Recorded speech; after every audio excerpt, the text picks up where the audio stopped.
Hare Krishna. I welcome everyone to Bhakti Sangha Japa conference call. Today we are very fortunate to have Her Grace Preethi Vilasini Mataji to enlighten us on topic Shri Brihad Bhagavatamrta Book 2 Session 40. Hare Krishna Preethi Vilasini Mataji, please accept my humble obeisances. Srila Prabhupada Ki Jai, Guru Maharaj Ki Jai. Please take over the call Mataji. Hare Krishna. Hare Krishna. Is my voice good or bad? Yes, Mataji, we can hear you. Okay. So thank you all so much. Thank you, Vrinda and Vinita Mataji, for the very warm welcoming, and thanks to all the wonderful devotees, both adults and kids, for the very sweet, beautiful chanting. Thanks to each one of you. We are continuing to read from Sri Brihad Bhagavatamrta. This is book 2, session 40. We have come 40 sessions in this journey of Gopakumar. We are almost ending, but every time we feel we are almost ending, but then we see that Parikshit continues to talk. So we'll have a few more sessions. Anyway, so this is book 40. Yes, sorry, session 40. So we'll start with the prayers. Om Namo Bhagavate Vasudevaya. Om Namo Bhagavate Vasudevaya. Om Namo Bhagavate Vasudevaya. Om Ajnanatirmirandasya Jnananjanashalakaya Chakshurunmilitam Yena Tasmai Shri Gurave Namaha. Mukam karoti vachalam pangum langayate girim yat krupa tamaham vande Shri Gurum Deenadharinam. Nama Om Vishnupadaya Krishna Preshthaya Bhutale Srimate Radhanatha Swami Niti Namine. Nama Om Vishnupadaya Krishna Preshthaya Bhutale Srimate Bhaktivedanta Swami Niti Namine. Namaste Saraswate Deve Gauravani Pracharine Nirvisesha Shunyavadi Paschayati Deshatarine. Jaya Shri Krishna Chaitanya Prabhu Nityananda Shri Advaita Gadadhara Shri Vasadi Gaur Bhakta Vrinda. Hare Krishna, Krishna Krishna, Hare Hare, Hare Rama, Rama Rama, Hare Hare. All glories to Srila Sanatana Goswami, the author of Sri Brihad Bhagavatamrta. My humble obeisances to all the devotees on the call. Vansha kalpatarubhyascha kripa sindhubhya evacha patitanam pavanebhyo vaishnavebhyo namo namaha. So we are continuing our study of Brihad Bhagavatamrta, and the journey of Gopakumar is what we have been seeing, and we saw in our previous sessions that Gopakumar attained the spiritual world, and by his mercy even Jana Sharma attained perfection. And then Parikshit was very enthusiastic to speak more about the glories of Goloka Vrindavan as well as Vrajabhumi, which is non-different from Goloka Vrindavan. So he spoke from various Puranas, he spoke from the Brahma Samhita, and then now he is very inspired to speak from the Srimad Bhagavatam. The glories of Vrindavan have been described in great detail in Srimad Bhagavatam, especially in the 10th canto. So we see the glories of not only the residents of Vrindavan, but we also see the glories of all the sentient and the insentient living entities in Vrindavan.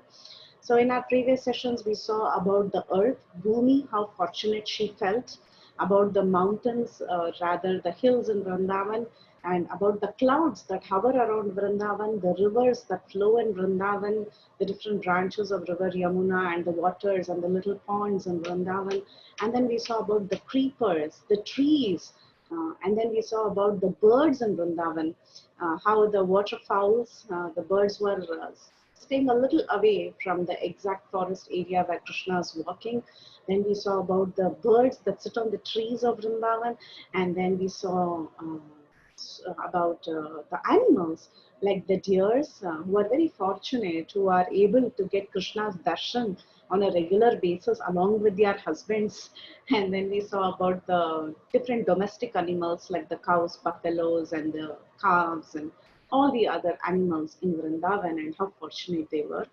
And finally, we ended our previous session by talking about the Pulinda women who are generally considered to be forest dwellers, and how they felt so fortunate and getting the mercy of Krishna in various ways. So this is how we have been seeing the gradation of different people in Vrindavan, not just the people, but also everything in Vrindavan, right from the stone to the blade of grass to a tree to the different residents.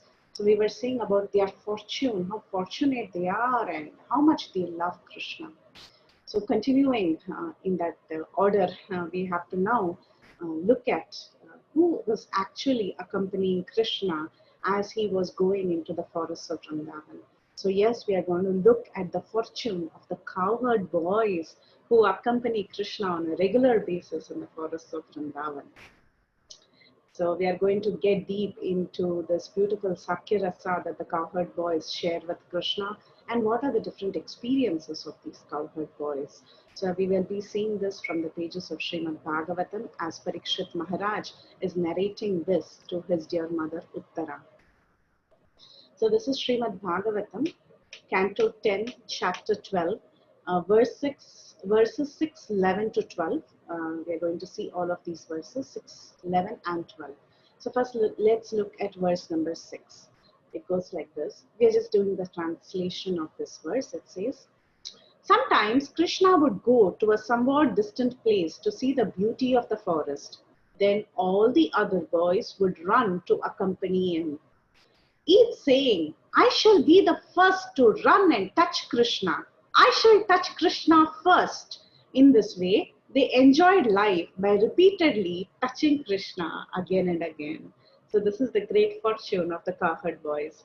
So these cowherd boys, as we discussed, they are the ones who constantly accompany Krishna wherever he goes in the forest. So therefore, they are definitely superior than all the other residents that we discussed so far, like the Aboriginal women or the trees or the birds. They are definitely much more fortunate than all of them.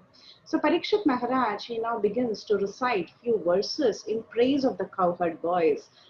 These cowherd boys are called as the Gopakumars. So he's now reciting the fortune of the different Gopakumars in Vrindavan.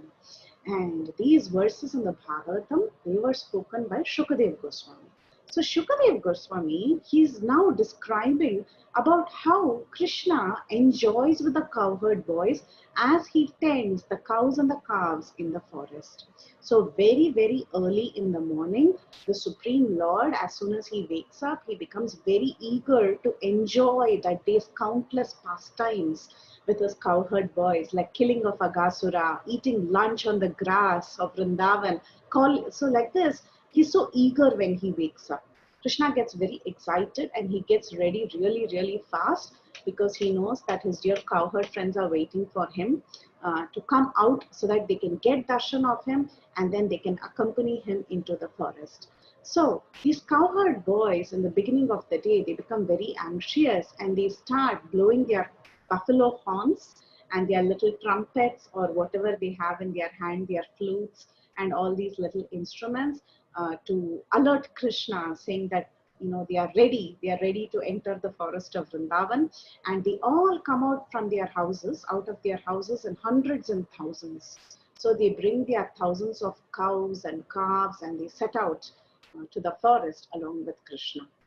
So as they call out to Krishna, they all are very, very happy and excited to take all the forest animals inside, all the cows and the buffaloes and calves, and all of them together, along with Krishna, they all enter the forest of Vrindavan. So as they walk in the forest of Vrindavan, they begin to decorate themselves with various ornaments like the little berries, twigs, fruits, and the forest minerals. Though they are being decorated very well by their parents, still these cowherd boys, they get so much enjoyment in decorating themselves with these little gunja berries and forest flowers, and they decorate each other and they decorate themselves. They also decorate Krishna, and they are also excited to set out to the forest in the company of Krishna. So like this, they play their flutes, their buffalo horns, and all the other little instruments that they have gathered on their way as they are walking inside the forest of Vrindavan. And they play a very interesting game as they are walking. This game is called as Keep Away One Another's Lunches. So what is that? Keep away one another's lunches. What is that game? So that game is described in the 5th verse of this chapter, 10th canto, chapter 12, 5th verse. Shukdev Goswami describes this game very nicely. He says, all the cowherd boys used to steal one another's lunch bags. When a boy came to understand that his bag has been taken away, the other boys would throw it farther away to a more distant place, and those standing there would throw it still farther. When the proprietor of the bag became disappointed, the other boys would laugh, the proprietor would cry, and then the bag would be returned. So like this, they would throw each other's lunch boxes far away and make the boy cry, and then finally they would return the lunch boxes. So like this, they would play as they are entering the forest. And all these games that they would play was simply for Krishna's enjoyment. And as they were walking, they would have this wonderful chance to touch Krishna, embrace him, and give him all sorts of happiness. And as they are walking, sometimes these boys, they would compete with each other. They would see who would run quickly to go and touch Krishna, who would be the first one to touch Krishna. And sometimes the beauty of Vrindavan would be so attractive that Krishna would sometimes abandon the cowherd boys and run to a secluded place to go and relish the beauty of Vrindavan. So when Krishna would suddenly leave the company of these cowherd boys to go to a distant place and to have a look at the beauty of Vrindavan, these boys, they would become so, they would become so anxious. They would want to go and get the immediate sight of Krishna. So before Krishna gets back, though Krishna goes away from the boys for a very short time, just for a few seconds, to go, climb on a huge rock and go and see the beauty of Vrindavan, even that would give so much pain to the cowherd boys that they would run after him. They would not leave him even for a minute, because they never liked to miss seeing Krishna's beautiful face even for a second. So these cowherd boys, they were never satisfied until and unless they were around Krishna and they were given an opportunity to go and touch Krishna. So this was a beautiful verse from Srimad Bhagavatam. Then continuing on the same lines, in the same chapter, there are other beautiful verses that talk about the experience of these cowherd boys further. This is again continuing in the same lines in Srimad Bhagavatam after verse 5. It says, all the boys would be differently engaged. Some boys blew their flutes, others blew bugles made of horn. Some imitated the buzzing of bumblebees, and the others imitated the voice of a cuckoo. Some boys imitated flying birds by running after the birds' shadows on the ground. Some imitated the beautiful movements and attractive postures of the swans. Some sat down with the ducks, sitting very silently, and others imitated the dancing of peacocks. Some boys attracted young monkeys in the trees. Some jumped into the trees, imitating the monkeys, and some made monkey faces, as monkeys are accustomed to, and others jumped from one branch to the other.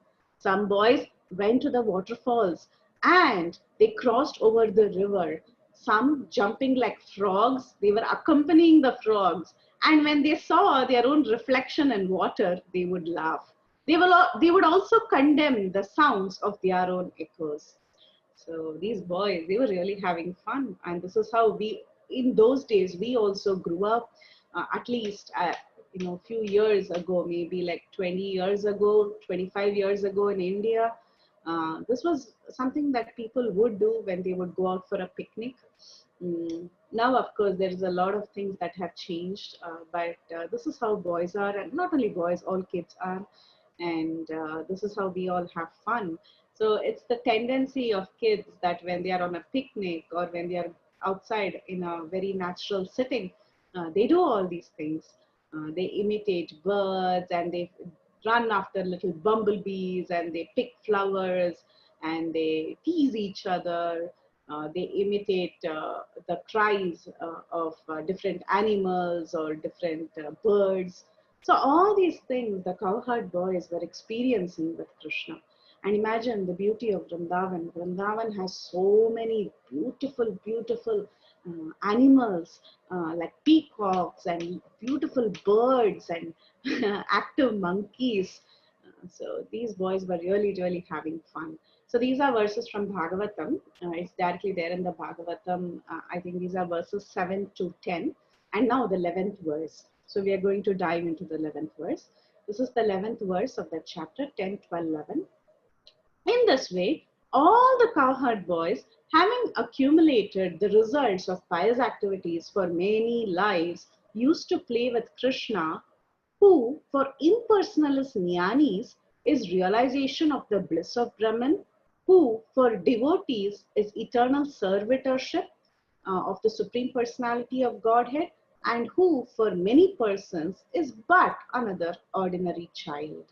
So in this verse, this is 10 to 11, 10, 12, 11, we see that these cowherd boys, it is mentioned that these cowherd boys have been very, very fortunate.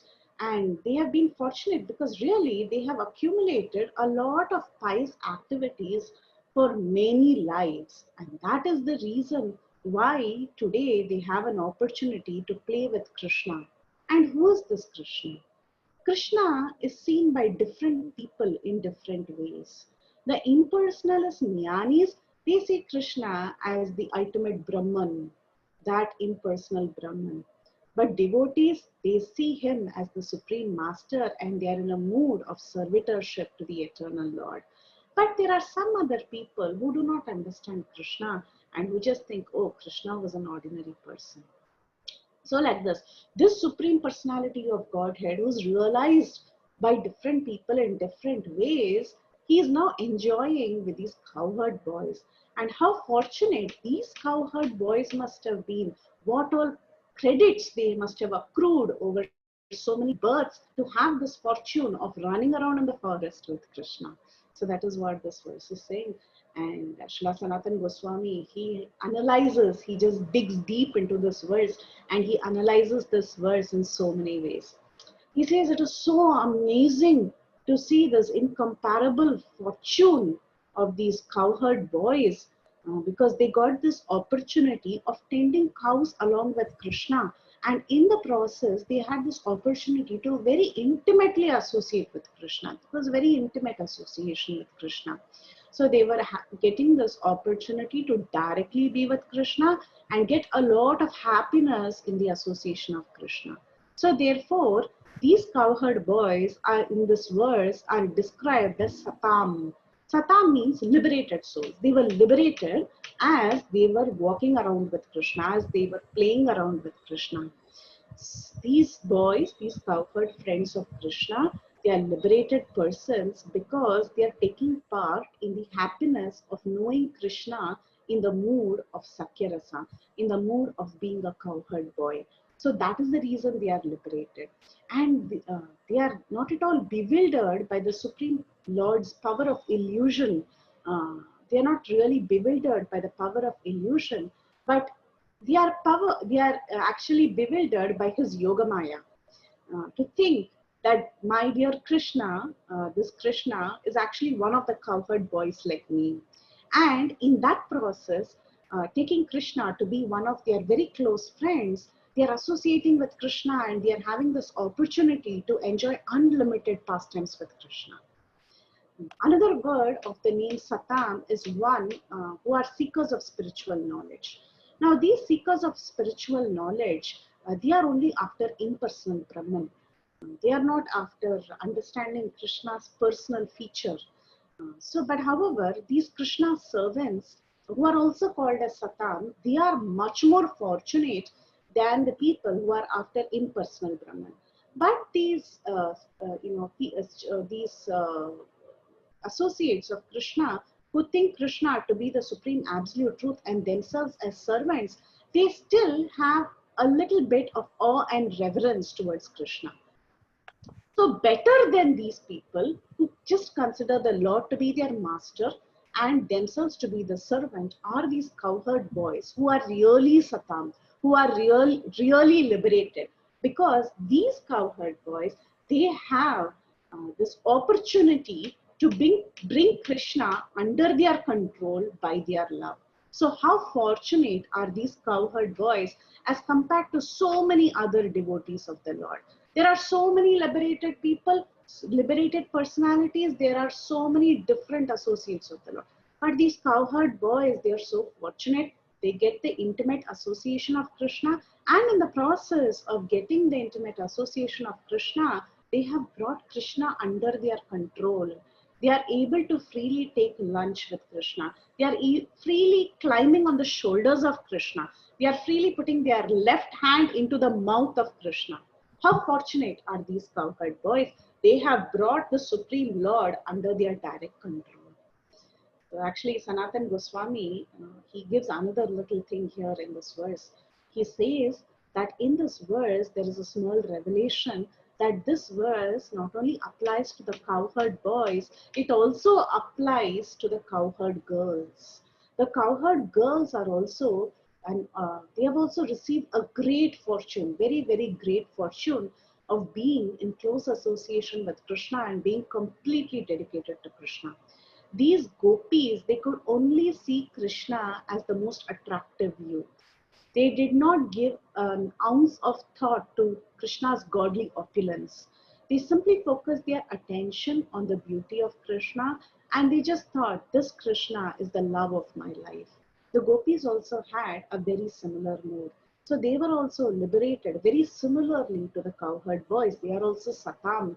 So this verse, Sanatan Goswami says, is also applicable to the cowherd girls, because Krishna's affection would tear apart their hearts, filling with so much love. You know, when the heart, it's like tearing apart the heart and filling it, like pouring in love into that heart and closing it. That's how the gopis would feel when they would think about Krishna. And the cowherd boys, these cowherd boys of Raja, they became so eligible to play with Krishna, like as if Krishna is one of them. Krishna is their very, very close friend. So therefore, obviously, they must have performed heaps and heaps of pious deeds in their previous life. So this verse talks about pious deeds.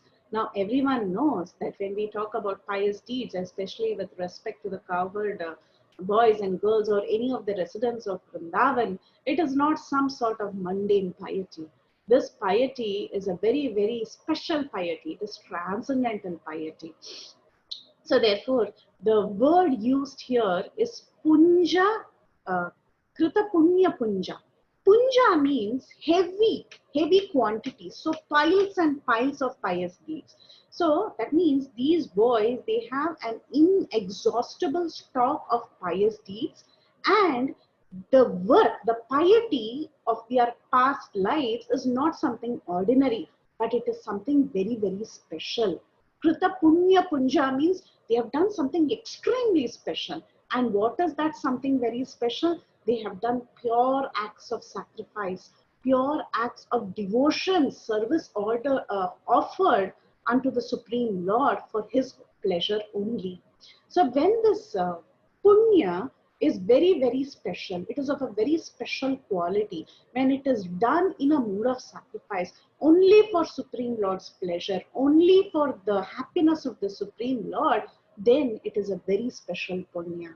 So like this, these boys, they have accrued so much special punya, and the stock is so heavy, you know, it's been piled up so much punya, stocks and stocks of punya. And they have done the greatest of all religious principles. As it is said, the Dharmo Mad Bhakti Krit Proktyaha, this is from Srimad Bhagavatam 11:19-27. It says that the topmost punya or the topmost dharma that one can ever perform is that which is related to devotional service. So therefore, the verse in Srimad Bhagavatam in 11th canto, it mentions something very important. This is a verse from 11th canto, 19th chapter, verse number 27. It says, actual religious principles are stated to be those that lead one to my devotional service. Krishna is talking in this verse. He says, real knowledge is the awareness that reveals my all-pervading presence. Detachment is complete disinterest in the objects of material sense gratification and opulence in the eight mystic perfections such as animosity. So therefore he says the real principle of religion or the real piety or the best that you can get is actually that which leads to devotional service. So in this verse, when we see that the cowherd boys have accrued so much piety, it means they have accrued that transcendental piety, not any sort of mundane piety. And when we say Krita Punja, that means Krita means it has produced. Okay? Krita Punja, Punya. Punja Krita Punya, that is what the verse is. So when it says Krit, means it is to produce. But Krita can also mean in ancient time, because we all know Krita Yuga means Satya Yuga. That means what? Ancient time in Satya Yuga.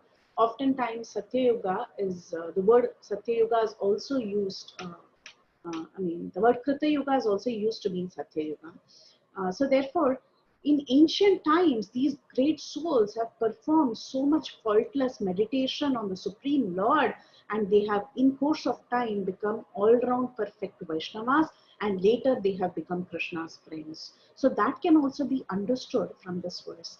So when this verse says that these people have accrued so much heavy piety, it can also be understood in another way, that they have been meditating on the Supreme Lord for so long, since Satya Yuga, when the process of meditation was so rampant.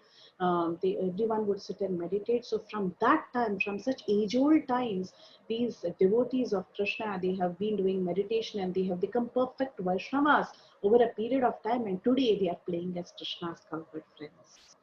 So like this, Sanatana Goswami, he churns out various ways of understanding these terms and understanding the great fortune of the cowherd boys. So like this, although the darling son of Nanda Maharaj is the Supreme Personality of Godhead, very, very few devotees are really fortunate to understand him as he is. There are many devotees of so-called Krishna from time immemorial, but many of them, they have just been knowers of the impersonal Brahman, and they were only seeking after the Brahman happiness. They were not really trying to understand Krishna as he is. Though they try to know Krishna in various ways, still somehow or the other, they have been eluded by this conception of impersonal liberation, and in their hearts they were running after this Brahman happiness. And there were other devotees who were Vaishnavas, but still they could not they were very happy to understand Krishna, but they were only happy to understand Krishna as Satchidananda Vigraha, meaning that he is the supreme embodiment of eternity, bliss and knowledge. He is the supreme truth, and he is great, and I am his servant. So they still had this sense of awe and veneration, but they are good, they are great Vaishnavas. But even beyond them, there were some Vaishnavas who were really freed from this conception of awe and veneration, and all that they wanted to experience was this feelings of prema, or feelings of love for Krishna. So only such devotees, only such great fortunate devotees had this opportunity to associate with Krishna as cowherd boys in the land of Vrindavan. So these were the Gopas, and these Gopas were extremely fortunate. Again, a question can be asked here, that weren't these Gopas eternal associates? Yes, of course, many of them, most of them were eternal associates, but there were other cowherd boys who had also perfected their lives from various lifetimes, and they were also permitted to enjoy these pastimes with Krishna in Vrindavan. So the associates of Krishna are always a mix. They were also sadhana siddhas who had perfected their lives, and now they had the opportunity to enter into Krishna's pastimes. And as we already mentioned earlier, this verse is also applicable to the gopis. In the same way, it is also applicable to the gopis. And the gopis also, they always felt this transcendental anxiety, just like the cowherd boys, who felt a little anxiety, not little, a lot of anxiety when Krishna would go away to a far place. So similarly, imagine the state of the cowherd girls. They would also feel so much love for Krishna and so much separation from Krishna. And they would feel that, these, from their point of view, they felt that the cowherd boys are actually more fortunate than themselves, because the cowherd boys, they had this free opportunity to go into the forest along with Krishna and freely associate with him. But however, the cowherd girls during the daytime, they never had any opportunity to go with Krishna like this so freely. And even during the late evenings, when they would go and try to meet Krishna, they were always pressurized by their family. They always had this family pressure where they couldn't constantly associate with Krishna, and they had this threat of opposition from their family members. So these cowherd girls, they felt that the cowherd boys were actually more free to play with Krishna in the forests of Vrindavan. So therefore, the fortune of the cowherd boys in this verse seems to be very, very great. And Shukadev Goswami describes these statements in the Srimad Bhagavatam with so much love for the cowherd boys, and he calls them as one of the greatest recipients of mercy of Krishna. Now, when Shukadev Goswami says that, oh, these Gopas were the most fortunate, they were the greatest recipients of the mercy of Krishna, then obviously it may be quite contradictory to the other statements in the Bhagavatam that describe the Gopis indeed to be the greatest recipients of Krishna's mercy, because this is what we have been seeing throughout the Srimad Bhagavatam and the Brihad Bhagavatamrta. Not only part 2 but also part 1. The whole topic of part 1 of Brihad Bhagavatamrta was to see who was the greatest recipient of the mercy of Lord Sri Krishna, and everybody knows it is indeed the cowherd girls.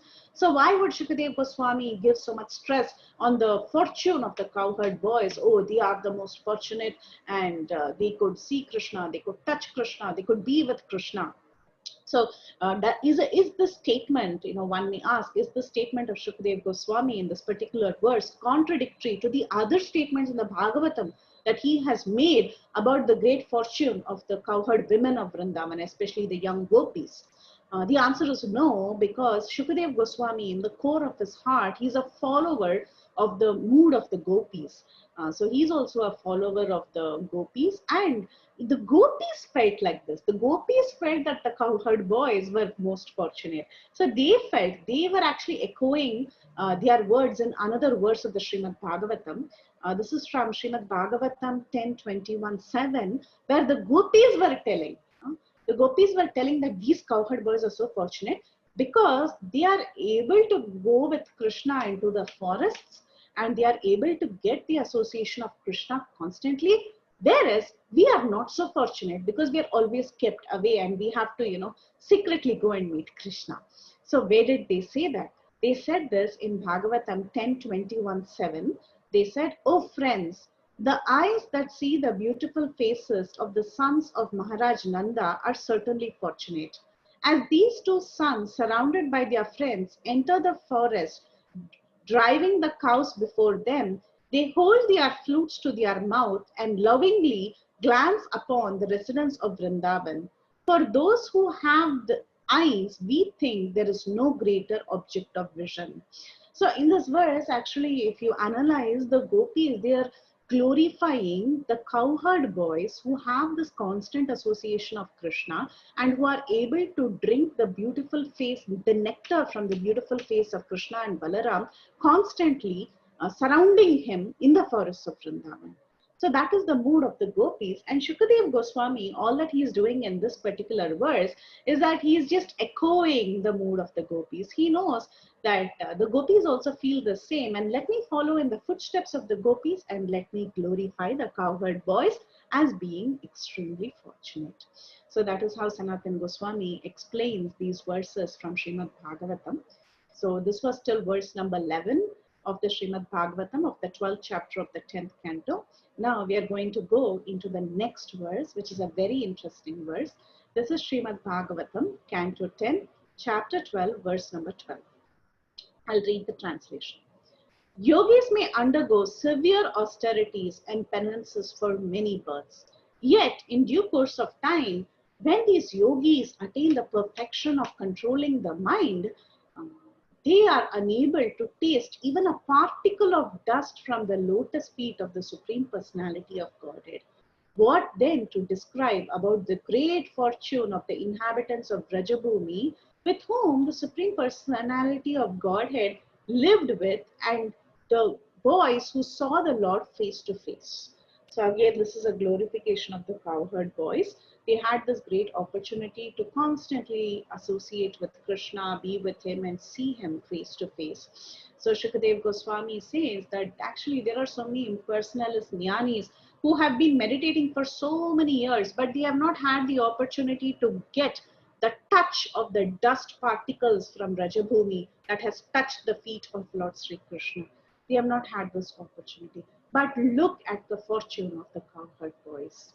So the fortune of the cowherd boys is such that they have been able to see Krishna face to face, and they are certainly very, very fortunate because they are playing with Krishna constantly.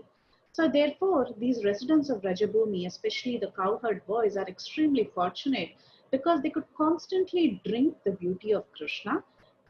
Whereas the yogis, the great yogis who have been endeavoring from one lifetime to the other, they have been trying to approach Krishna, but they don't even have a single hope of being as fortunate as the Brajavasis, or they don't even have the hope of getting a particle of dust from Krishna's lotus feet. It is impossible for the yogis to achieve. Why? Because unless one follows in the humble mood, in the footsteps of the residents of Vrindavan, it is very, very difficult to actually get even a particle of dust from the lotus feet of Krishna and a particle of dust from the lotus feet of Krishna's devotees. Unless one is ready to follow in their footsteps, it's going to be very, very hard. And in this verse, the meaning of the dust from Krishna's feet, it can be understood in various ways, Sanatana Goswami says. He says this dust can be understood in various ways. It can just mean a single atom from his lotus feet, or it can mean the footprints of Krishna in the dust of Rajabhumi, or it can mean that any dust that has come in contact with his lotus feet and then it has been shaken off somewhere in his wanderings. So imagine when Krishna is walking in Rajabhumi, if supposing somebody has had an opportunity to get the dust of one particle of the lotus feet of Krishna, how fortunate they must be.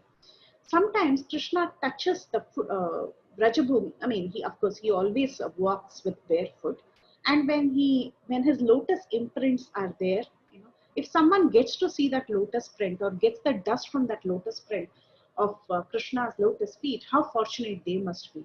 Or maybe sometimes when Krishna is walking, there is some dust that is collected on his feet, and as he's walking in different places, he goes to a distant place, and there one small atomic particle of this dust has fallen in a place where he generally doesn't go, but in a distant place it has fallen. Then someone who's living there has got the opportunity to come in contact with that particle of dust. How fortunate we are. So like this, the dust from Krishna's lotus feet can be understood at various levels.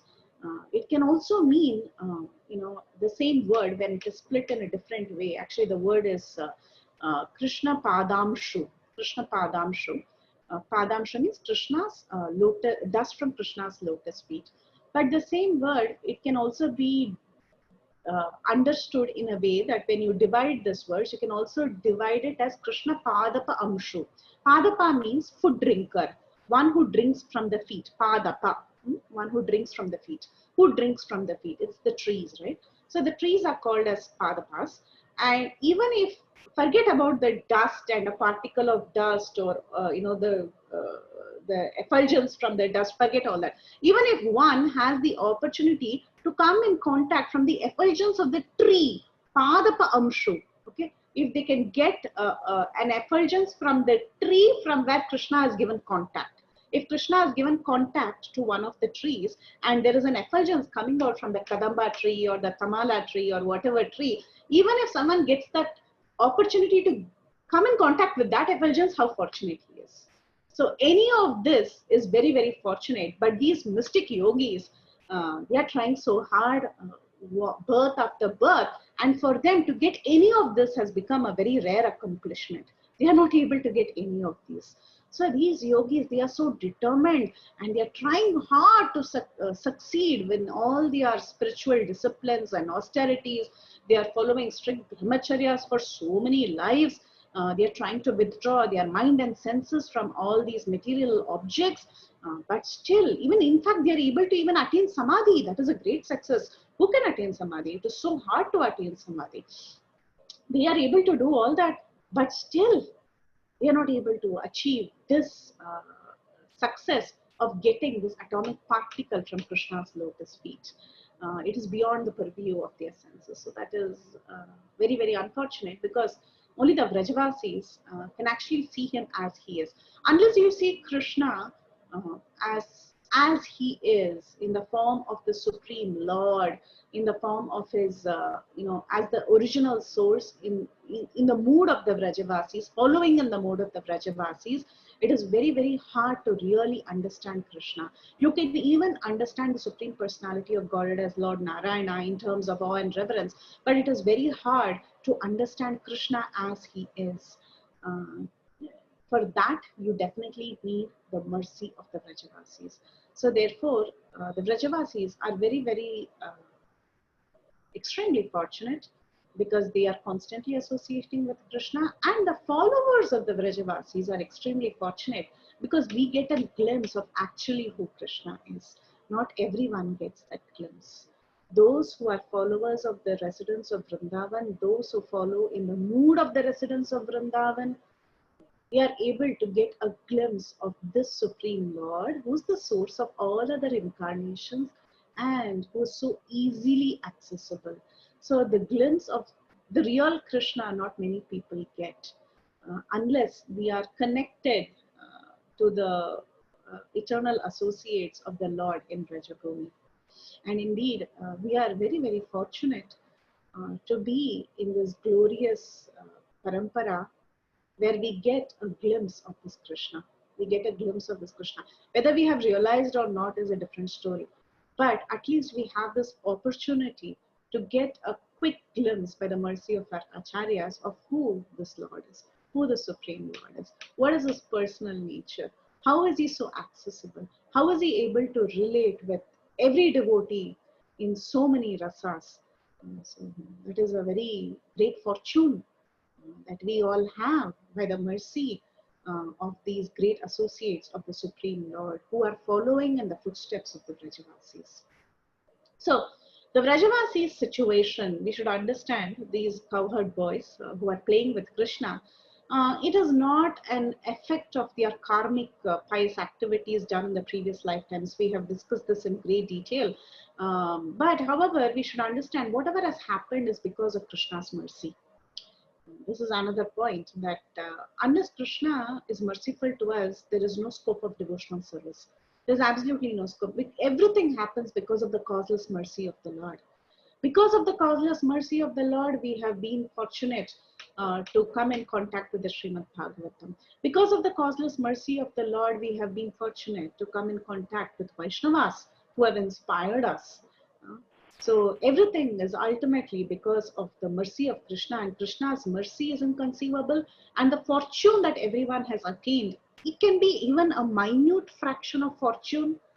We are not as fortunate as someone who is very advanced, but even that minute fraction is possible if Krishna is merciful. So Krishna is a very, very merciful Lord, and he has given all of us this opportunity. And so we can imagine, even this little mercy has given us such great fortune. Then imagine the great fortune of these cowherd boys who are constantly associating with Krishna.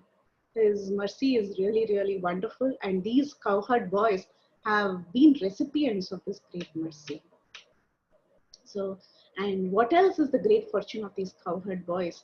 These cowherd boys, wherever they see only Krishna.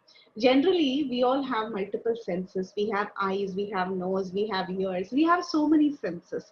And the function of each of these is the object of that sense. Like, for example, nose means it has to smell, eyes means it has to hear, eyes means it has to see, ears means it has to hear. But then, so as a general rule, we understand that each individual sense has its own proper object. But the sense of the cowherd boys is such that they are so engrossed in Krishna that they are disregardful of whatever else is present before them. Meaning, the eyes is just, when the eyes is perceiving Krishna, they are forgetful of the remaining senses. The remaining senses stop functioning because they just see Krishna everywhere. And if the remaining senses are demanding, I want to do this, I want to do that, the demands are put to rest because they are fully focused on just seeing Krishna. And when they are seeing Krishna, they are just seeing Krishna everywhere. So their senses are so focused. If the eyes are seeing Krishna, they are just seeing Krishna. They are not able to perceive anything else other than Krishna. They are seeing Krishna everywhere. To them, everywhere, wherever they are seeing is only Krishna. When they see the grass, they are seeing Krishna. When they are seeing the tree, they are seeing Krishna. Everywhere, they are just getting the special vision of Krishna everywhere because their senses are so tuned towards just seeing Krishna everywhere. And this is very similar to the poetry of Sri Jayadev Goswami, who illustrates a very special kind of a vision that is described in this verse. He also talks about this in Gita Govinda. In 12.1 Gita Govinda, he says about Radharani. He talks about Radharani. Radharani also had this kind of a feeling, and Jayadev Goswami, he says, Pashyati dishi dishi rahasi bhavantam. In every direction, in every secret corner, she sees only you. So this is how the cowherd boys were. Everywhere, every corner, they could only perceive Krishna. So they were undergoing so many sweet emotions as they were trading in this forest of Vrindavan with Lord Sri Krishna. How fortunate these cowherd boys are. So going on to the next verse, this is, now what has happened is, all this while we were seeing this 12th chapter, verses from 12th chapter. 12th chapter is the killing of Aghasura.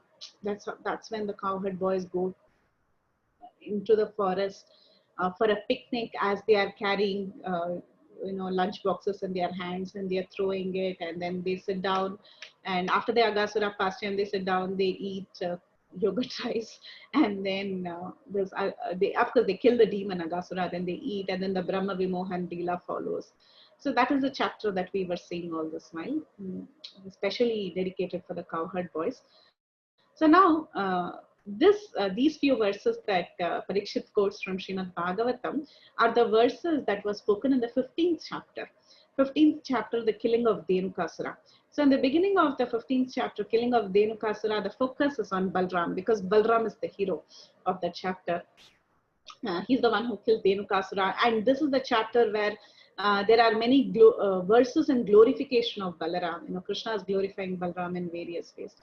Following in that chapter, in the 16th verse of that chapter, there is a very beautiful verse that talks about the great fortune of the cowherd boys, and that verse says, this is Canto 10, chapter 15, verse number 16. The chapter name is Killing of Dhenukasura. That verse is like this. Sometimes Lord Krishna grew tired from fighting, and he lay down on the base of a tree, resting upon a bed made of soft twigs and buds, and using the lap of a cowherd friend as his pillow. This is 10.5.16. So another very beautiful, intimate relationship between the cowherd boys and Krishna. How Krishna, after all his, wrestling matches that he would have, and even after killing demons, Krishna would become very tired. He would become tired from fighting, and he would want to rest. Afternoon time, after lunch, everyone likes to take a nap. So first, so when Krishna wants, after he's killed a demon and he's done all this, when he feels tired, what he does is he goes to the base of a tree, and when he goes to the base of this tree, his cowherd friends are already getting things ready for him. So they've already made a bed of soft twigs and buds, and Krishna is ready to lie down. He uses the lap of one of his cowherd friend as a pillow, and he lies down. And generally this cowherd boy is mentioned as Sri Ram, who's generally the lap giver for Krishna, whose lap is being used by Krishna most of the times, according to the Srimad Bhagavatam. So Krishna, these pastimes of Krishna with the cowherd boys were generally described during the Pauganda Leela of Krishna. That's when he tends cows in the Vrindavan forest. So Krishna would enjoy various pastimes, and he would like to rest at different points after he got fatigued, after wrestling with his friends. And in various places, he would choose various places. various scenic spots to enjoy this pastime of lying down, where there is cool breeze from the river Yamuna. So he would select a nice spot on the shores of the river Yamuna. He would select an ideal tree and he would want to rest very comfortably. He would choose the base of a kadamba tree or a tamal tree or any tree that gives ample shade, and anticipating that Krishna is going to come and rest and have pastimes with his dear cowherd boys, Vrinda Devi, who is the authority of Vrindavan, who is the who arranges all the pastimes in Vrindavan. She understands that Krishna is going to come and he is going to take rest. So Vrinda Devi, very lovingly, she makes arrangements so that Krishna has soft beds. She makes sure that there are soft leaves and flowers and young twigs waiting there at the bases of trees. So she makes all that arrangement with her magical, style, and then everything is set for Krishna, so that Krishna and his Gopa friends can come and make use of this bedding when they have arrived. And sometimes the cowherd boys take up this service. The cowherd boys, they want to make very soft bed, so they hurry up, and before Krishna can come and rest, they take this opportunity and they arrange a very beautiful bedding for Krishna. Sometimes the cowherd boys, only one cowherd boy would start making this bed, but sometimes several different cowherd boys would come and they will all simultaneously arrange one bed. And sometimes it is so interesting that so many cowherd boys would be there and everybody would want to serve Krishna. So they would make multiple beds, and because so many cowherd boys have made so many multiple beds, Krishna would like to expand himself to many forms and then serve the cowherd boys by lying down on all these multiple beds in such a way that every cowherd boy thinks that Krishna is lying down only on my bed.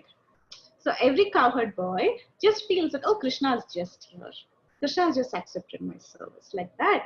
Just like how when he would take lunch and everybody would sit around Krishna, everyone would feel Krishna is just looking at me. Like that, these cowherd boys, sometimes all the cowherd boys would make one bed. Sometimes each cowherd boy would like to make their own individual beds, and Krishna would satisfy everyone by sleeping on multiple beds, by taking multiple forms and making everybody happy. And the general lap that was chosen for some reason was his intimate friend, Srimati Radharani's brother, Sridham. So Sridham was this fortunate bestower of his lap to Krishna. Now one more verse. This is verse number 17. Some of the cowherd boys, who were all great souls free of all sin, would then massage his lotus feet, and others would expertly fan him. So what happened after they made the bed? What were the other services that the cowherd boys did?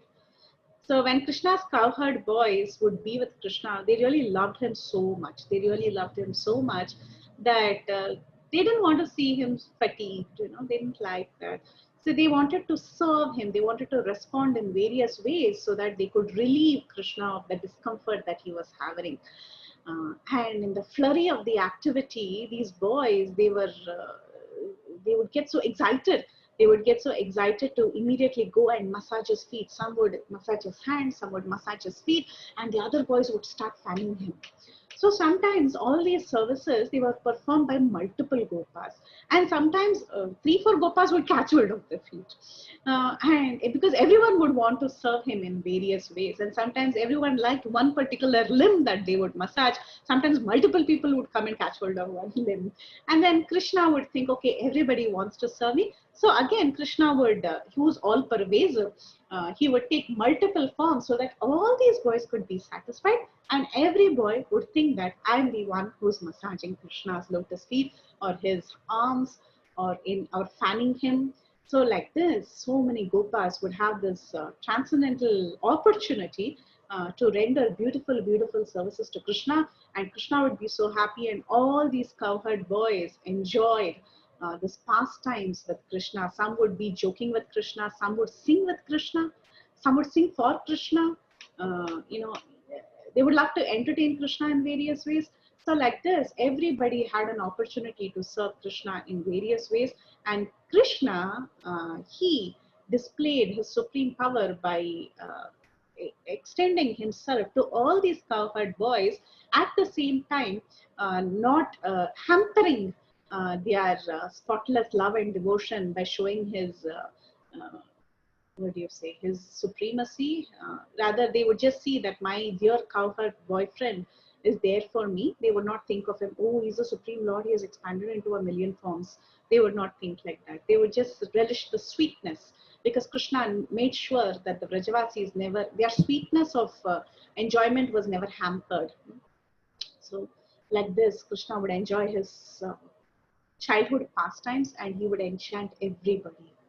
And Krishna's friends, surely all their sins were destroyed, because again this verse talks about the point that these cowherd boys were sinless, and, and definitely these cowherd boys were sinless. We have already discussed that in great detail.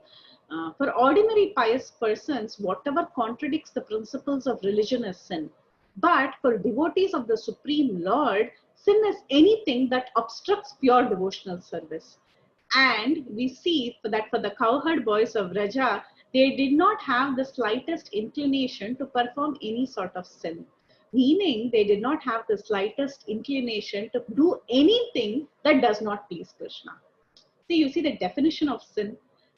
For normal people, what is sin?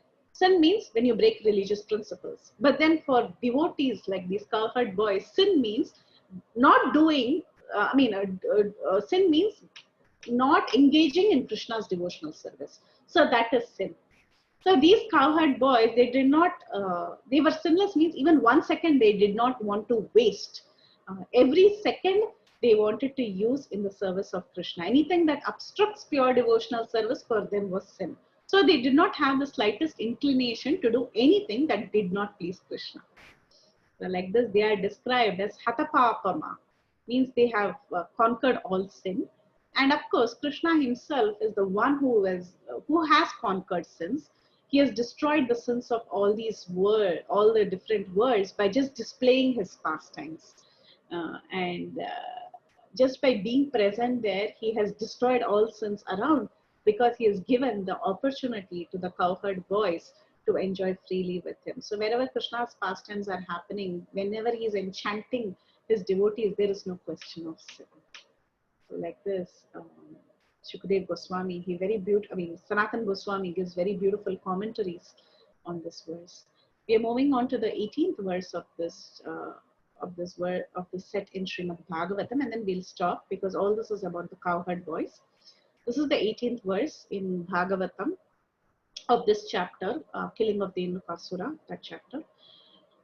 It goes like this. It says, my dear king. So Shukadev Goswami is addressing Parikshit in Bhagavatam, but Parikshit is repeating that verse here to Mother Uttara. So the verse is, my dear king, other boys would sing songs appropriate for the occasion that would enchant Krishna, and the heart of the boys would melt out of love for him. So we have touched upon this. So these boys, they had opportunities to sing fascinating songs for Krishna so that they could put Krishna to sleep.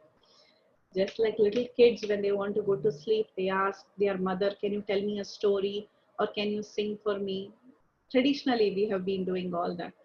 So we sing little songs to put the kids to rest. Like that, these boys, Krishna was their friend, intimate friend. So they would enjoy such loving pastimes with Krishna. And sometimes they would want to sing to Krishna so that Krishna would rest comfortably. He would feel good and he would go to rest nicely. So that he could fall asleep quickly. That was the mood of the Gopas. So they would present beautiful songs in front of him, and some of the songs that they would sing was his dealings with the gopis. So they like to sing those songs, and Krishna would be so happy listening to those songs, because it would remind him of his dear devotees, the gopis. So like this, the cowherd boys, they would make such beautiful songs, and they would sing, and as they are singing, actually their hearts would melt. Because see, this Kirtanam is such an important limb of devotional service. In fact, Sankirtanam or Kirtanam is the thing that it involves singing about Krishna's glory and fame. So if one is doing Sankirtan, it is in fact the fastest way of perfecting devotional service and attaining the symptoms of prema. Actually, it is the fastest way. And the cowherd boys, they showed this. As they were singing, they would get into ecstasy when they would sing these glories of Krishna, his dealings with different devotees in Vrindavan. When they would sing all this, they would start manifesting symptoms of ecstasy. Their heart would really melt in ecstasy. So when we glorify the name, fame, and pastimes of Krishna, it is actually a very fast method of progressing in devotional service, because it is so capable. This kirtan or this chanting of the holy names is so capable of purifying the entire universe. And it is indeed the fastest way of awakening pure love of God. So that is the Yuga Dharma also. And Lord Chaitanya Mahaprabhu has come to give this Yuga Dharma. And we are all such fortunate recipients of this Yuga Dharma. And we are able to chant the holy names of Krishna. Krishna is very, very merciful. He has given all this, what the cowherd boys were doing there in Vrindavan, a glimpse of that he has given to us. And we also have this opportunity of singing beautiful songs of Krishna, singing the names of Krishna and glorifying Krishna in various ways. And in this verse, we see that Shukadev Goswami is addressing Parikshit Maharaj as Maharaja. Maharaja, you know what? These cowherd boys, they had the opportunities of singing songs for Krishna.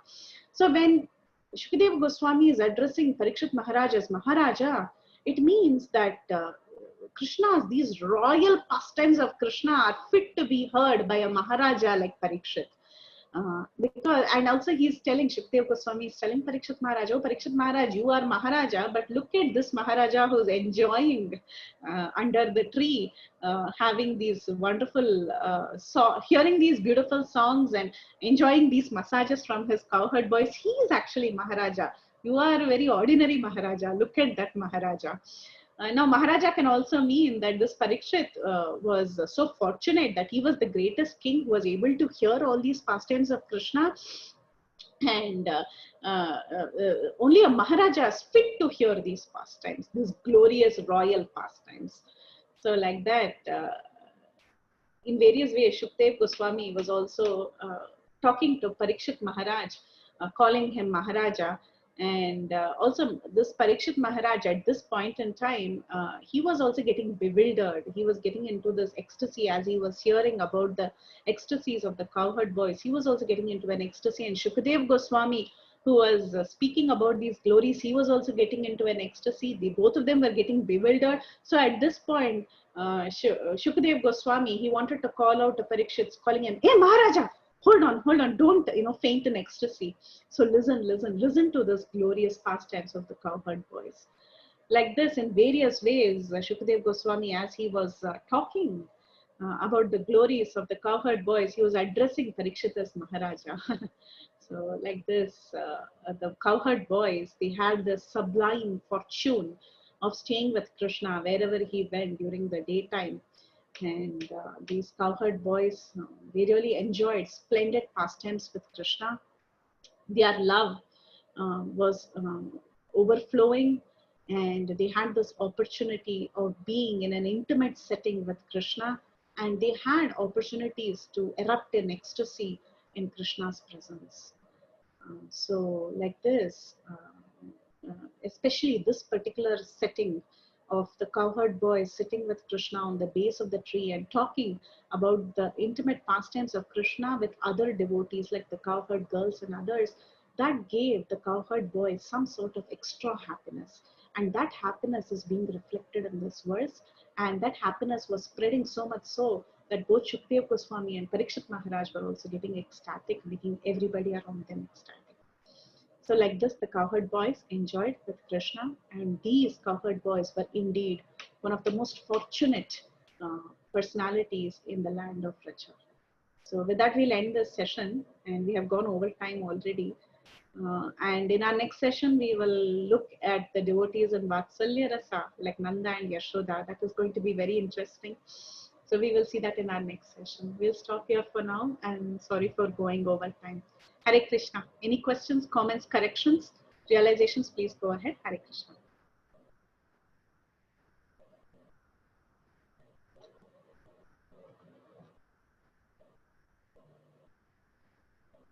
Is everyone neutral?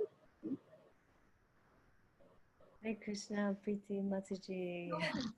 Well, I don't have a question, but I just wanted to say thank you for another beautiful class. I really enjoyed the descriptions of the dust of Krishna's lotus feet, you know, how it was spread and the atoms and the atomic particles. And yeah, I thought that was so sweet. I love how in this text we always get those kinds of, you know, detailed descriptions. And of course, the way that you tell, you know, you share these pastimes is always so enthusiastic and it always pulls us in. So thank you so very much.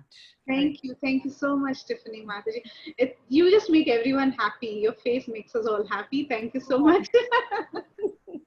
Thank you. Thank you. That's how I feel when I see everyone. I'm so happy that we get to see each other now. So thank you. Thank you, Mataji.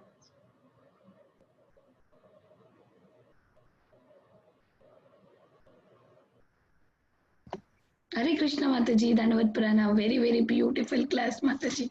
Thank you so much for such a beautiful class and all stories of cowherd boys and everything. Mataji, I have one question.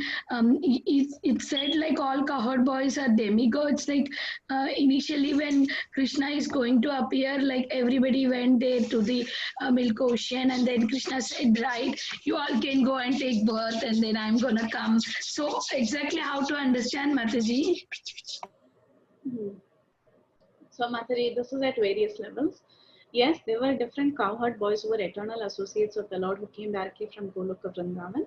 There were some who had perfected their lives and who had an opportunity to associate with Krishna as sadhana siddhas. From their previous lives, they had perfected and now they had entry into Vrindavan and they could associate with the cowherd boys. So like that. But as far as the the people going and the devotees, the demigods going and praying to Krishna to be born in the land of Vrindavan to enjoy the pastimes with Krishna. Generally, those people were all the descendants of the Yadu dynasty, Mataji. The people who got the boons, the demigods. You'll see when before Krishna's appearance, they all go and headed by Brahma, they all go and pray to the Lord in Shiv Sagar. That time they say that many of them come down as descendants of the Yadu dynasty, the demigods. But it doesn't discount the fact that many of the Gopas, most of the Gopas were eternal associates, but some of them were also sadhana siddhas. So just like gopis, you must have heard several times the gopis. Some were wives of the demigods. Some of the gopis were apsara. Some of the gopis were the sages from Dandakaranya forest when Lord Ramachandra were there. Rishichari gopis, Munichari gopis. So many types of gopis are there, right? And of course, they were eternal associates of gopis as well. So like that, there are different gopas. Some were eternal, some were not. Some were munis, they just perfected and they came. Sadhana siddhas. Thank you, Mataji. Thank you. Yeah, very beautiful class, Mataji. All the pastimes we could see, and especially you are telling like when Krishna was just moving a little bit far and going up and climbing a stone and want to see Vrindavan, and we could see that you are showing nicely, and I mean like we could understand. You could see Krishna in front of you, Mataji.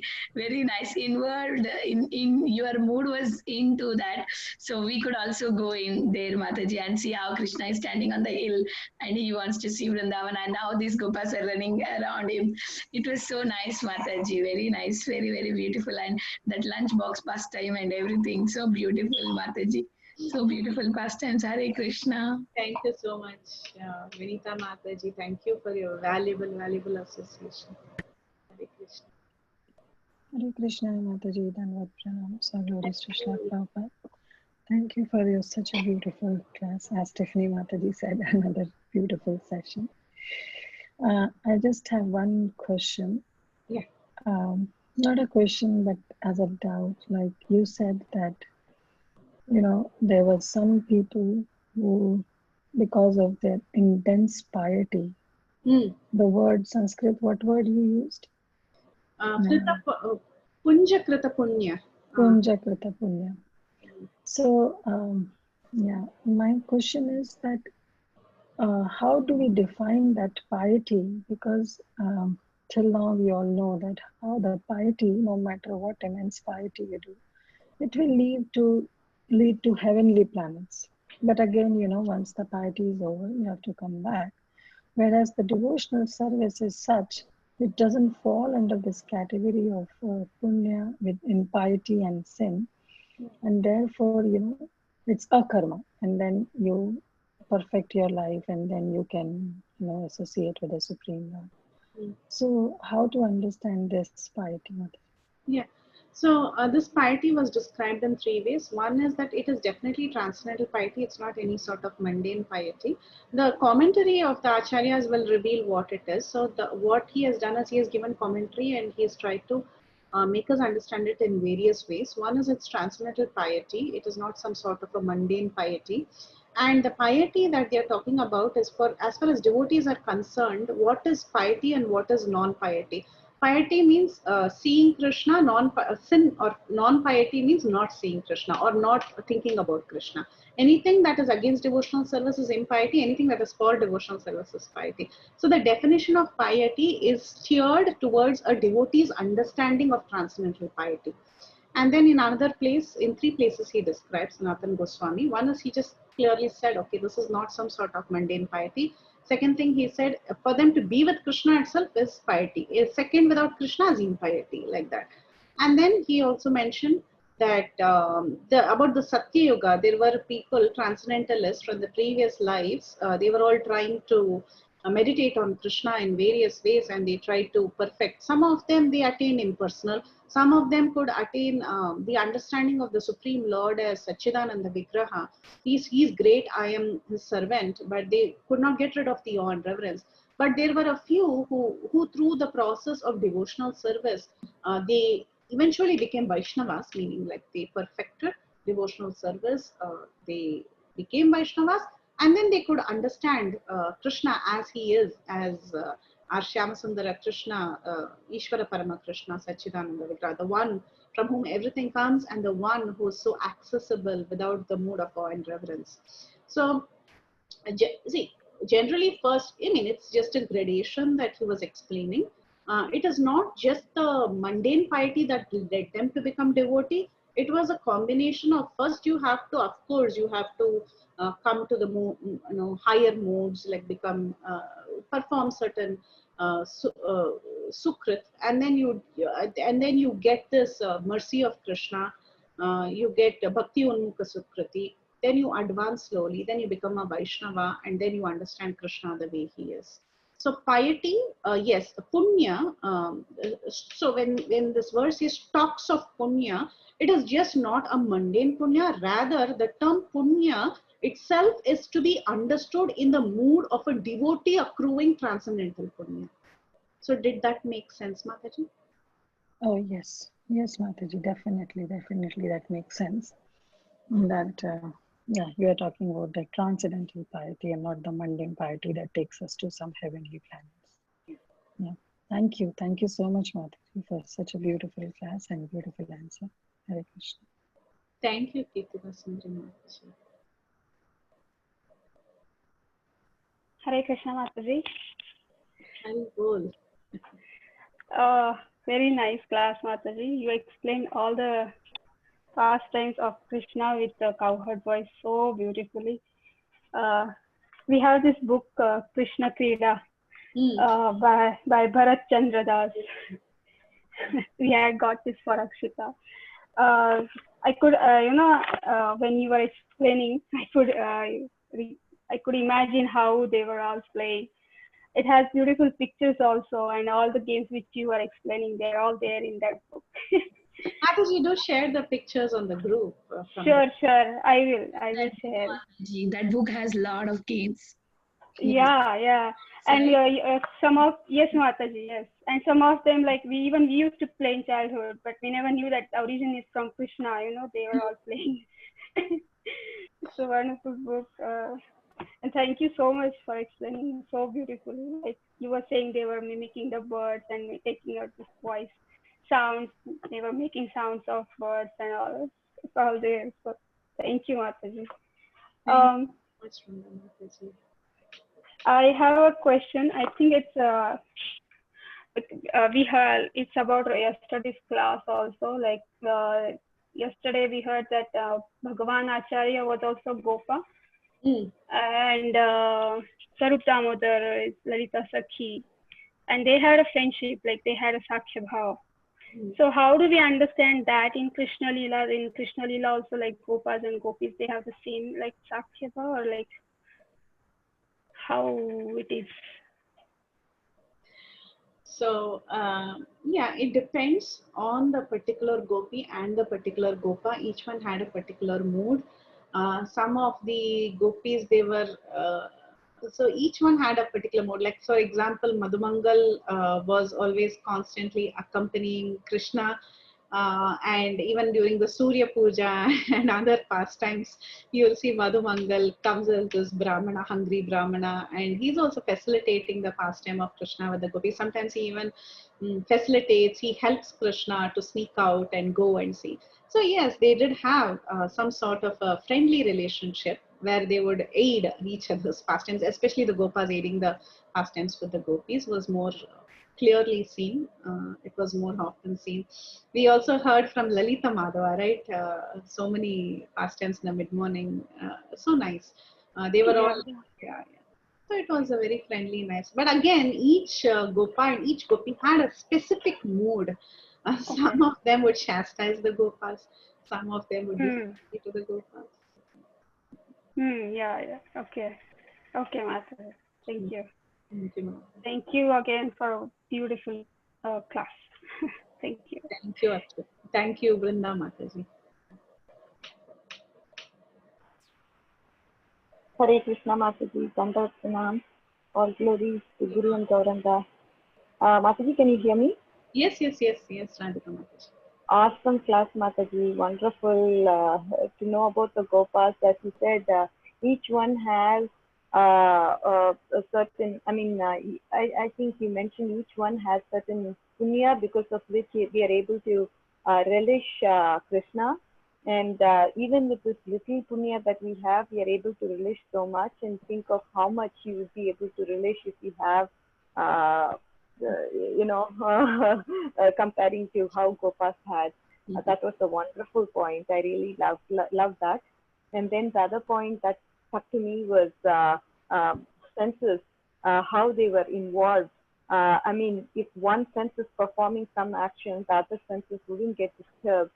Because their focus is completely on that particular action, and all other senses, I think, cooperate and they get involved with the action of that particular sense which is leading. And absolutely, Mataji, that was a brilliant point, and I really loved it, and it stuck to my heart. Thank you so much, Mataji, for helping us relish Krishna Katha. Thank you, Radhika Kasturi Mataji. Thank you so much for coming on the call and sharing your valuable realizations with us. Thank you so much. Hare Krishna, Preethi, Vilasini, Gopi, Koti Dandavat Pranam. Srila Prabhupada, Srila Gurudev ki jai, Shridham Vrindavan Dham ki jai.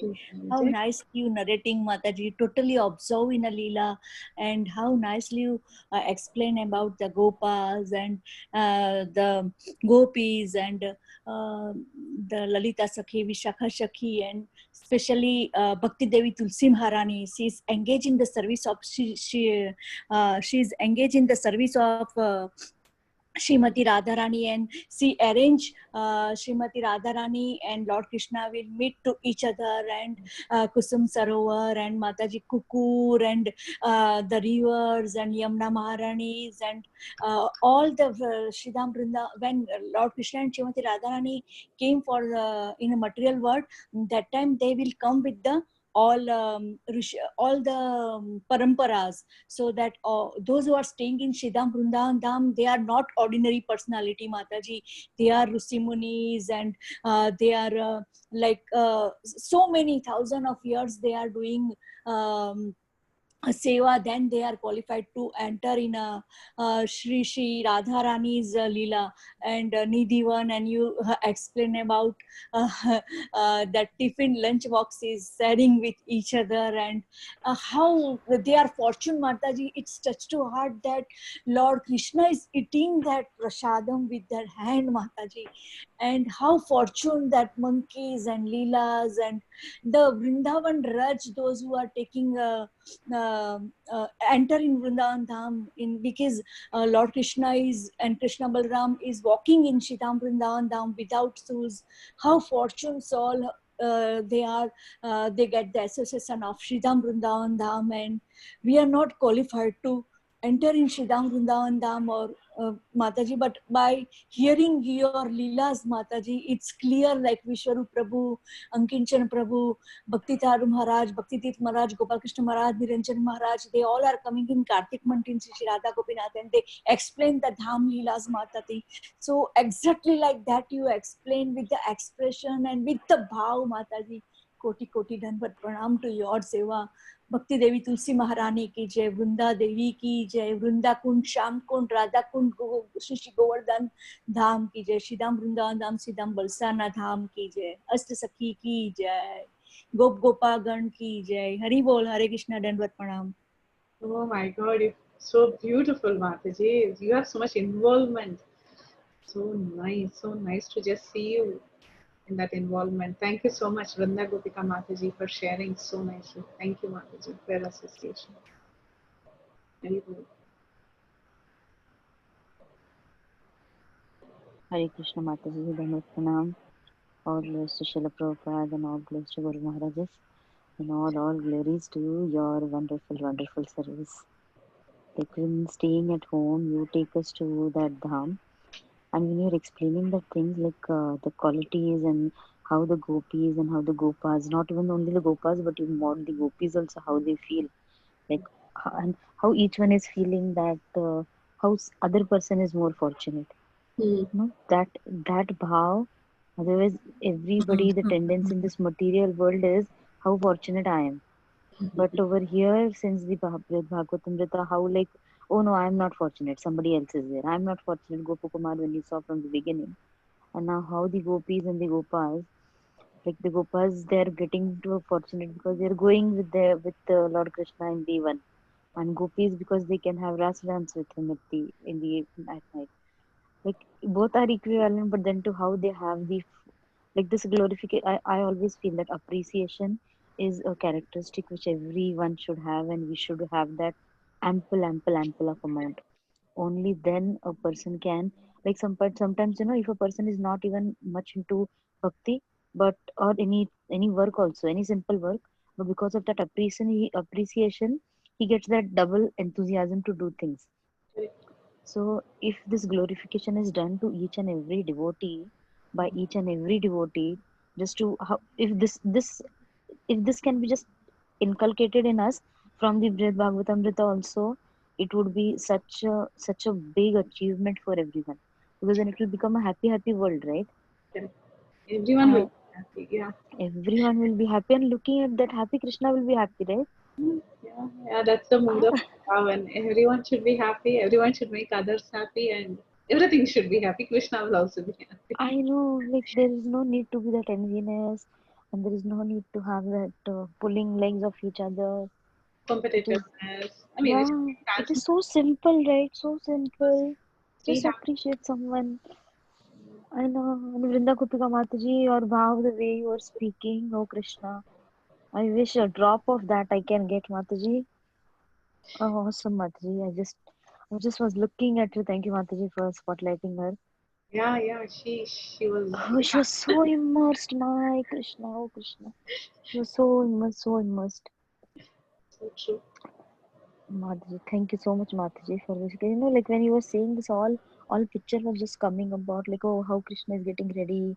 He wants to meet his friends.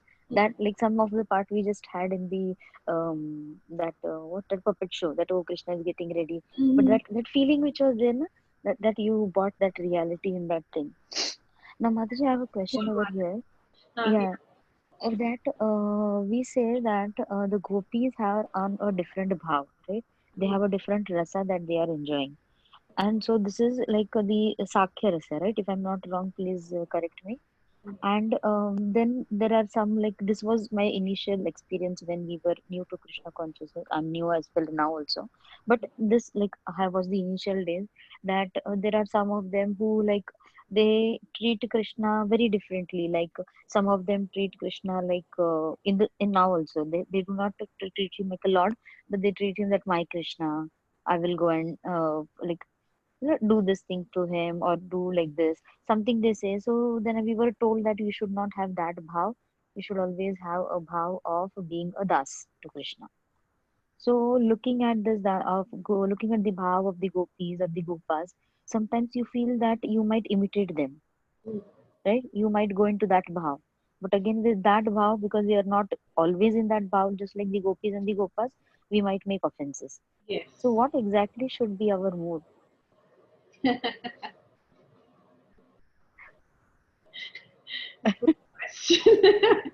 What exactly should be our Because mood? sometimes I get angry with Krishna, and he's the only one whom I can, like, I can fight with, to be very frank. And when I told to Devdarshan Prabhu, he was like, he started laughing and he said that I so love your this bhav that you have that relation that you can fight with Krishna, because he's the only one which I have that I can do that.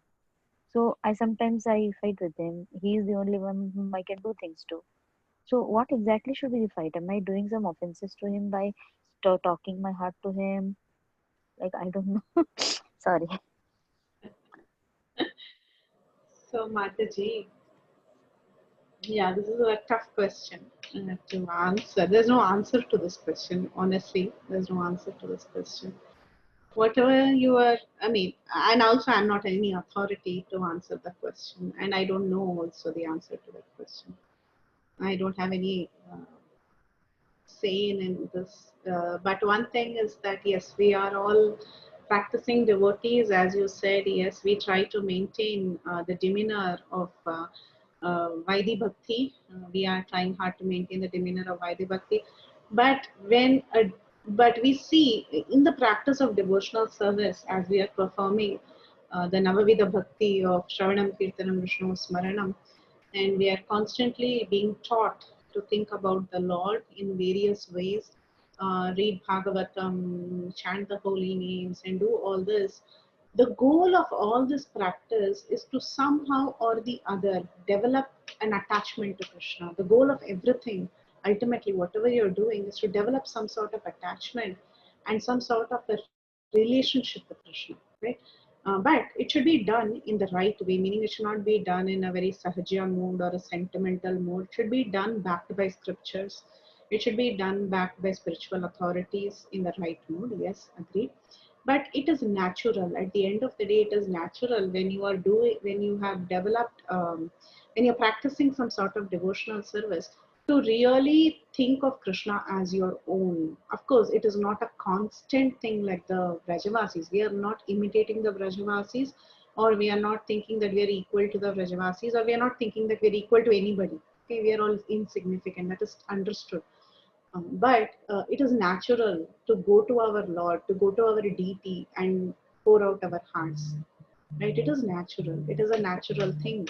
And to think that our deity is the one who's responsible, I mean, who's really, we are responsible for taking care of our deity is responsible for taking care of us. It's a natural feeling. If that feeling is not there, then what is the point of all this devotion? That feeling is a good feeling in one sense, yes.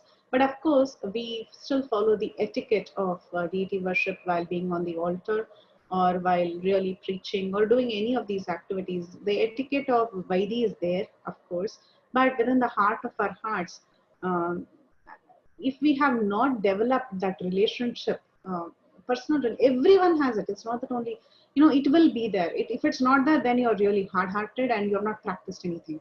Really, you have not practiced anything. So even if we are practicing for a few years, that relationship automatically props up in the heart and it's a healthy thing. So you don't have to feel so bad. Ultimately, Krishna is the one who's for everyone. He's Paramatma. He's our Suhrid.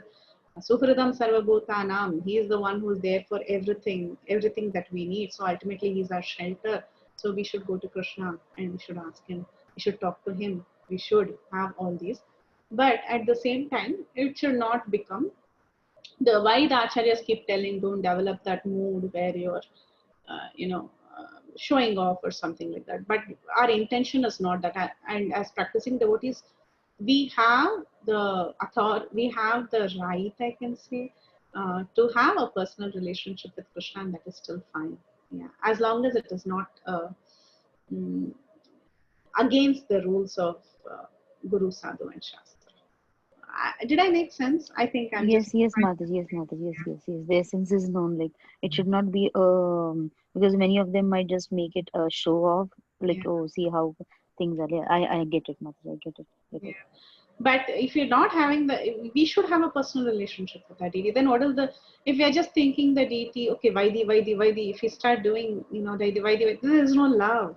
Without love, how can you serve, right? So love should be there. True, true, true. Thank you, Mataji. Every time you bring out some different nectar. Very nice, Mataji. Thank you so much. Thank you so much. Thank you, Mataji. Thank you. Hare Krishna Mataji. Lakshmi Mataji. Yes, Mataji. Thank you so much, Mataji. It was a divine session. See, so before I was like, for me, I'm saying when I listen to Krishna Katha or seeing some animations or reading books, I always used to concentrate on Krishna. Krishna is in the center. So even when saying the stories to the kids or somebody, we used to highlight Krishna. But and the covered boys who are with Krishna, I used to think them as a person who is assisting with Krishna and they are just helping Krishna or something like that. But today in your class, when you said about the fortune of covered boys, only then I can realize how divine and important they are. And you mentioned, Mataji, that from Krita Yuga and Satya Yuga, they've been doing so much of pious activities, meditation, and so much of their into God. They got this, they earned it. Actually, they earned the position of playing with Krishna. So your class made me changed my view on covered boys. With the past times, again, my approach to reading the Kada will be very different. So thank you so much for that, Mataji. And and two things, Mataji. The thing you said about sins. Like for ordinary people, you said that when we contradict the principle of religion, it is sin. Yeah, before coming to Krishna conscious, it was like that because we do all the pujas and follow all the religious, like what is mentioned in religious, but we make sure we don't doing any pava or any sin. But when you said for devotees, it is like something that obstructs pure devotional service is a sin. Actually, it gives a different view, Mataji, like a complete turnover. Yes. What was sin that in my life, what I was thinking as sin and what I got today that you're saying that anything which obstructs the devotion for Krishna is a sin. That is like an eye opener for me, a new way of thinking or new way of approaching the sin. So that was so wonderful, Mataji. And and one question, Mataji, for me. You mentioned about yogis. And you said the yogis, they do meditation for many years, even for many births, they are doing the meditation and they attain the Brahman platform. So inside their heart, they know that Krishna is the ultimate Brahman and they're praying to Krishna. But and you mentioned they don't even get the padapa amshu, that even the trees that embrace Krishna or which get the devotion Krishna, they don't even get the dust of it. So my question or my doubt, Mataji, my doubt is when these yogis are still praying to Krishna in their heart for so many years, why don't they get the mercy of Krishna to develop from that stage to a devotion, that where they get this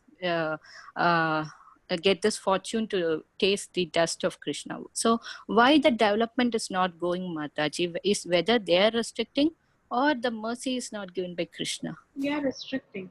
So Krishna's mercy is like sunshine. Okay. So it's everywhere, or a rain that falls in a particular region everywhere.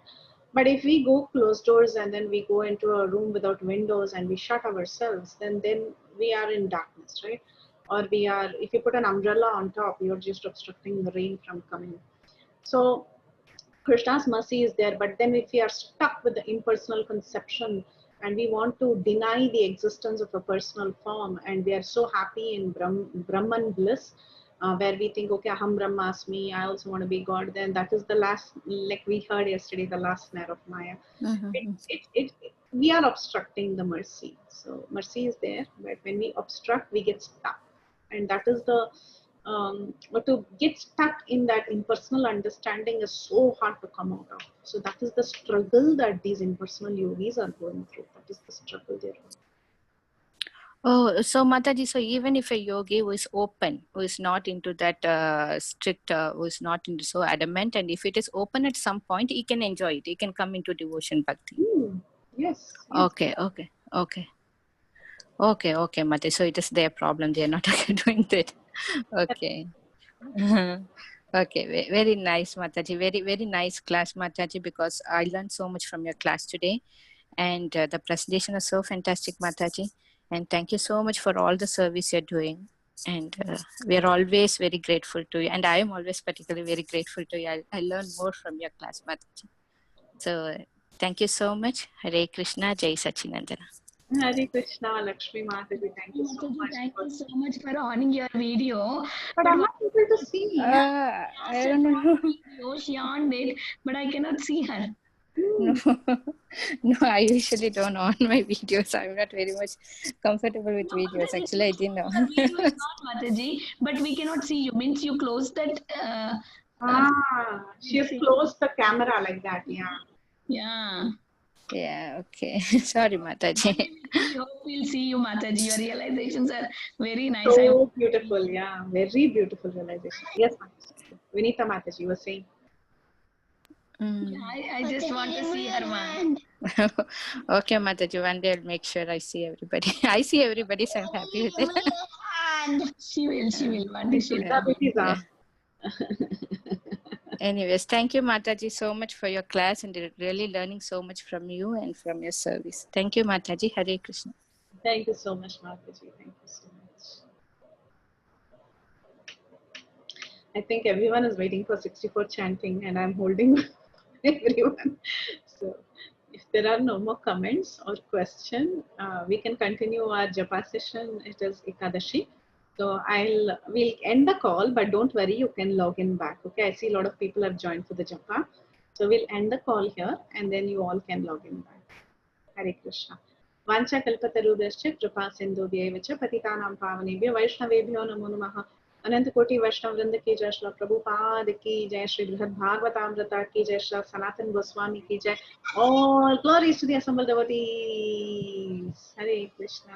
All glories to Vilasini Mataji. Hare Krishna. Oh, all glories. Hare Krishna. Thank you, Mataji.